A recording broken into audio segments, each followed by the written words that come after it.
اعوذ باللہ من الشیطان الرجیم، بسم اللہ الرحمن الرحیم۔ برادران اسلام، آج ہم ضیاء النبی شریف کا 89 نمبر درس یعنی 89 نمبر درس شروع کر رہے ہیں۔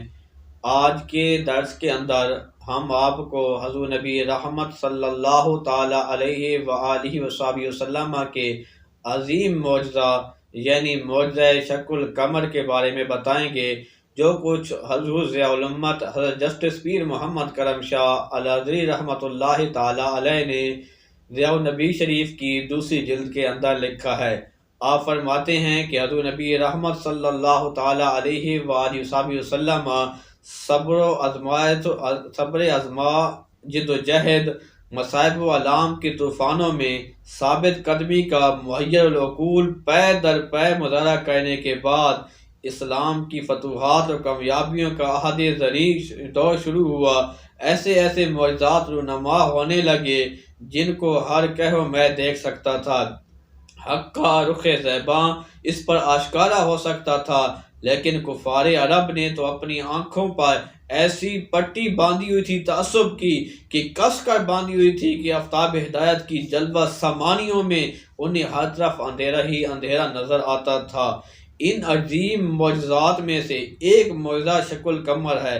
تو آپ فرماتے ہیں اس کی تفصیل کچھ اس طرح ہے۔ علامہ قرطبی نے حضرت ابن عباس رضی اللہ تعالی عنہما سے نقل کیا ہے۔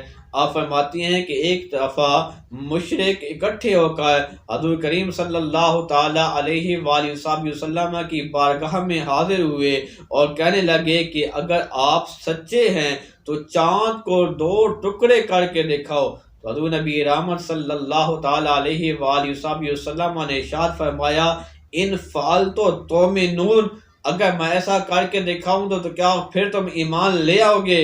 تو انہوں نے کہا اگر ایسا کر کے دکھاؤں تو کیا تم ایمان لے کر آؤ گے؟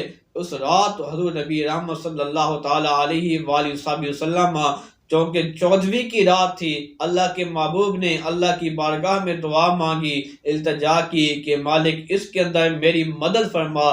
چنانچہ حضور نبی رحمت صلی اللہ تعالی علیہ وآلہ وسلم کی دعا سے اللہ نے چاند کو 2 ٹکڑے کر کے رکھ دیا۔ تو ذات محترم چاند کو جب 2 ٹکڑے ہوئے، حضور نبی رحمت صلی اللہ تعالی علیہ وآلہ وسلم نے پھر مشرکین کے نام لے کر ان کو بلایا، یا فلانو یا فلانو، کیا جو کچھ تم چاہتے تھے تم نے دیکھ لیا۔ لیکن انہوں نے سب کچھ دیکھنے کے باوجود بھی وہ بجائے اس کے کس کے اوپر ایمان لے آتے، لیکن پھر بھی وہ اپنے اوپر تعصب کے اوپر ڈٹے رہے، وہ کفر کے اوپر ہی رہے، اور وہ کہنے لگے۔ حضرت ابن ابو مسعود رضی اللہ تعالی عنہ فرماتے ہیں کہ کفار نے جب اس عظیم معجزہ کو دیکھا تو وہ کہنے لگے کہ ھذا من سحر ابن ابی کبشہ تھا، یہ ابی کبشہ کے بیٹے کی نظر بندی ہے، اس نے تمہاری آنکھوں پر جادو کر دیا ہے۔ چند دنوں تک باہر سے قافلے آنے والے ہیں، جب وہ وہاں سے آئیں گے ہم ان سے پوچھیں گے، جو حق ہو جائے گا واضح ہو جائے گا۔ تو برادران اسلام، پھر جب مکہ میں وہ قافلے واپس آئے، ان لوگوں نے پوچھا کیا فلاں تاریخ کو فلاں رات تم نے چاند کو 2 ٹکڑے ہوتے ہوئے دیکھا ہے؟ انہوں نے کہا ہاں ہم نے ایسا دیکھا ہے۔ تو حضرات محترم، بجائے اس کے کہ جب ان پر واضح تصدیق ہو چکی تھی، ان کے اپنے لوگوں نے ان کو بتا دیا تھا کہ ہم نے ایسا دیکھا ہے، بجائے اس کے کہ وہ اس کے اوپر ان کو یقین آ جاتا، لیکن پھر بھی وہ تعصب کی پٹی ان کی آنکھوں سے نہ ہٹی، وہ کفر پر ڈٹے رہے، انہوں نے اس بات کو بھی نہ مانا۔ تو حضرات محترم، حضور نبی رحمت صلی اللہ تعالی علیہ وآلہ وسلم کا یہ بہت ہی عظیم معجزہ تھا، اور یہ معجزہ ہجرت سے 5 سال پہلے وقوع پذیر ہوا۔ یہ حدیث صحیحہ سے ثابت ہے۔ بڑے جلیل القدر صحابہ کرام رضوان اللہ تعالی علیہم اجمعین نے ان کو روایت کیا ہے، بیان کیا ہے۔ ان میں سے چند کے نام ہم آپ کے سامنے پیش کر دیتے ہیں۔ حضرت سیدنا علی شیر خدا رضی اللہ تعالی عنہ، سیدنا انس رضی اللہ تعالی عنہ، سیدنا ابن مسعود رضی اللہ تعالی عنہما، سیدنا حذیفہ رضی اللہ تعالی عنہ، سیدنا جبیر ابن مطعم رضی اللہ تعالی عنہ، سیدنا ابن عمر رضی اللہ تعالی عنہما، اور سیدنا ابن عباس رضی اللہ تعالی عنہما۔ یہ وہ شخصیات ہیں کہ جنہوں نے اس واقعہ کو بیان کیا ہے۔ علامہ آلوسی لکھتے ہیں کہ ولا حدیث و صحیحت و فی الانشقاق کثیرت، کہ یعنی شک و کمر کے بارے میں صحیح حدیث بکثرت ہے، یہاں تک کہ بعض نے انہیں متواتر بھی کہا۔ شارح مواقف بھی کی یہی رائے ہے۔ امام تاج الدین سبکی ابن حاجب کی المختصر کی شرح میں لکھتے ہیں، علامہ سبکی کہتے ہیں کہ میرے نزدیک انشقاق کمر متواتر ہے اور قرآن کی نص سے ثابت ہے۔ صحیحین کے علاوہ دیگر کتب حدیث میں بھی اتنی سنتوں سے مروی ہے، یعنی صحاح ستہ میں بھی موجود ہے، دوسری کتابوں کے اندر بھی اس کے متواتر میں شک کی گنجائش نہیں رہتی۔ بعض قصہ گو نے اس واقعے پر مضحکہ خیز اضافے کیے ہیں کہ چاند حضور علیہ الصلوۃ والسلام کی گریبان میں داخل ہوا اور آپ کی آستین سے باہر نکل گیا۔ علماء نے کہا کہ اس کی کوئی اصل نہیں ہے اور یہ سراسر باطل ہے۔ کثیر تعداد صحیح حدیث کے باوجود بعض لوگ اس واقعہ کا انکار کرتے ہیں اور کہتے ہیں کہ یہ واقعہ وقوع قیامت کے وقت وقوع پذیر ہوا ہوگا۔ ان شک کا اگرچہ ماضی کا صیغہ ہے لیکن یہاں مستقبل پر دلالت کرتا ہے اور لغت عرب میں اس کی بکثرت مثالیں موجود ہیں۔ ان کے انکار کی کئی وجوہات ہیں۔ وہ کہتے ہیں کہ اگر ایسا واقعہ آیا ہوتا پیش تو ساری دنیا میں اس کی دھوم مچی ہوئی ہوتی، اس زمانہ کے مورخ اپنی تاریخوں میں اس کا ذکر کرتے، علم نجوم کے ماہرین اپنی کتابوں میں اس واقعوں کو بطور یادگار رکھتے۔ ذات محترم یہ ان لوگوں کی جو چمگویاں تھی، ان کے نظریات تھے، وہ بیان کرتے تھے۔ تو اس کے متعلق حضور ضیاء الامت رحمۃ اللہ تعالیٰ علیہ فرماتے ہیں کہ گزارش ہے کہ چونکہ یہ واقعہ سر شام ہوا تھا، اس لیے جزیرہ عرب کے مغرب میں جو ممالک تھے وہاں اس وقت دن تھا، لہذا وہاں تو دیکھے جانے کا سوال ہی پیدا نہیں ہوتا، کیونکہ جو چاند ہوتا ہے وہ رات کو ہوتا ہے اور دن کو چاند نظر نہیں آتا، اس لیے ایسا سوال پیدا نہیں ہوتا۔ نیز یہ واقعہ رات کے وقت پیش آیا اور اچانک پیش آیا، لوگوں کو کیا خبر تھی کہ وہ اس کا واقعہ کا ان کو پتہ چل جاتا؟ ہو سکتا ہے بہت سے لوگ سو رہے ہوں، اگر جاگ بھی رہے ہوں تو وہ اپنے کاموں کے اندر مشغول ہو، ان کی اس طرف توجہ بھی نہیں جا سکتی کہ کیا ایسا واقعہ ہونے والا ہے۔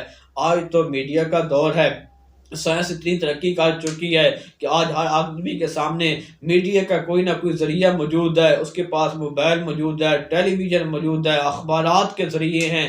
آج جو بھی خبر ہو تو پہلے بتا دی جاتی ہے کہ آج سورج گرہن ہونا ہے، آج چاند گرہن ہونا ہے، آج چاند سورج نے بالکل خانہ کعبہ کے اوپر آنا ہے، آج بالکل چاند نے خانہ کعبہ کے اوپر آنا ہے۔ جب لوگوں کو پہلے بتا دیا جاتا ہے پھر لوگ اس کی تلاش میں رہتے ہیں، انتظار کرتے ہیں کہ ہم دیکھیں کہ یہ معاملہ کس طرح ہوتا ہے۔ لیکن برادران اسلام، اس وقت کوئی ایسے ذرائع موجود نہیں تھے جو لوگوں تک باتیں پہنچ جاتی کہ ایسا واقعہ ہونے والا ہے۔ ان لوگوں نے اللہ کے محبوب کی بارگاہ میں یہ معاملہ رکھا کہ اگر واقعی آپ اللہ کے سچے رسول ہیں، آپ ہمیں یہ بات کر کے دکھائیں۔ میرے کریم آقا علیہ الصلوۃ والسلام یہ بات چاہتے تھے کہ کسی نہ کسی طریقے سے یہ لوگ ہدایت یافتہ ہو جائیں، ہدایت کے راستے پہ آ جائیں۔ میرے آقا کریم علیہ الصلوۃ والسلام ان کی ایسی ہر بات ماننے کے لیے تیار تھے کہ جو ان کو ایمان کی طرف لے کر آنے والی ہو۔ تو برادران اسلام، حضور علیہ الصلوۃ والسلام نے پھر یہ معجزہ دکھایا۔ تو اتنے احتمالات کی موجودگی میں ہم صحیح روایات سے ثابت شدہ واقعہ کو کسی طرح غلط نہیں کہہ سکتے۔ یعنی ہو سکتا ہے ان میں سے بعض اگر ایسے ہوں جنہوں نے دیکھا ہو لیکن وہ لکھنا نہ جانتے ہو، لیکن اگر لکھنا بھی جانتے ہو، انہوں نے لکھا بھی ہو سکتا ہے ان کا لکھا ہوا کہیں گم ہو گیا ہو، محفوظ نہ کر سکے ہو۔ تو یہ جتنے بھی ہیں یہ احتمالات موجود ہیں، اس کے باوجود ہمارے پاس صحیح روایات موجود ہیں، ہم ان صحیح روایات کا جو انکار نہیں کر سکتے۔ علامہ سلیمان ندوی نے اپنی کتاب خطبات مدارس میں لکھا ہے کہ ابھی سنسکرت کی ایک پرانی کتاب ملی ہے جس میں لکھا ہے کہ مالابار کے راجا نے اپنی آنکھوں سے چاند کو 2 ٹکڑے ہوتے ہوئے دیکھا۔ بعض لوگ اس وجہ سے بھی اس واقعہ کا انکار کر دیتے ہیں کہ اتنا بڑا کرہ پھٹ کر 2 ٹکڑے ہو جائے، یہ کیسے ہو سکتا ہے؟ پھر 2 ٹکڑے آپس میں مل ہی جائیں۔ لیکن جدید سائنسی تحقیقات کی روشنی میں اسے ناممکن کہنا مشکل ہے۔ ہو سکتا ہے ایک کرہ کے اندر آتش فشاں مادہ ہو اور اس طرح وہ پھٹے کہ اس کے دوسرے ٹکڑے 2 ٹکڑے ہو جائے، پھر جو دوسرے ٹکڑے کی جو مرکزی جو مقناطیسی طاقت ہے وہ اس کو اپنی طرف کھینچ لے، ایسا ہو سکتا ہے۔ تو برادران اسلام، حضور ضیاء الامت رحمۃ اللہ تعالیٰ علیہ فرماتے ہیں کہ جتنے بھی احتمالات ہیں، جتنی باتیں ہیں، ہم ان کو نہیں مانتے۔ اگر ہم ان کو تب مانتے اگر یہ واقعہ کسی تاریخ دان کا ہوتا یا کسی ایسے آدمی کا ہوتا کہ جن کے بارے میں ہمیں غلطی کا اندیشہ ہوتا۔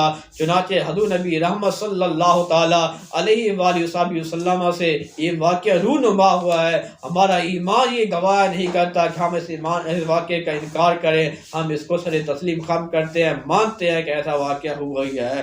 یعنی حضور علیہ الصلوۃ والسلام جو اللہ تعالیٰ جو اللہ کے اذن سے ہوا تھا، اللہ کی اجازت سے یہ واقعہ ہوا تھا۔ اللہ تعالیٰ وہ قادر مطلق ہے جو چاند کو پیدا کر سکتا ہے، تو چاند کو 2 ٹکڑے بھی کر سکتا ہے، 2 ٹکڑے کرنے کے بعد دوبارہ ٹکڑوں کو ملا بھی سکتا ہے، وہ علی کل شیء قدیر ہے۔ اور جو لوگ اس کے بارے میں کہتے ہیں کہ انشقاق قمر جو ہے قیامت کے وقت ہوگا، قرآن کریم کا سیاق و سباق ان کی اس توجیہ کو قبول نہیں کرتا، کیونکہ جو آیت ہے، یہ جملہ جو ہے اس بات کی طرف ہمیں لے جا رہا ہے، صاف صاف بتا رہا ہے کہ انشقاق قمر جو ہے وہ اتنی عظیم الشان و محی العقول معجزہ ہے کہ اس کا جو اس نے مشاہدہ کیا لیکن پھر بھی ایمان لانے سے ان کا انکار کر دیا، یہ کلام اسی وقت درست ہو سکتا ہے کہ شک و قمر جو ہے وہ پہلے ہو چکا ہو، شک قمر۔ واللہ علی کل شیء قدیر، اللہ تعالیٰ ہر چیز پر قادر ہے۔ تو برادران اسلام، دعا ہے اللہ تعالیٰ ہمیں اللہ کے محبوب کی ہر بات کے اوپر یقین کرنے کی توفیق عطا فرمائے، اور آپ کے ہر معجزے کو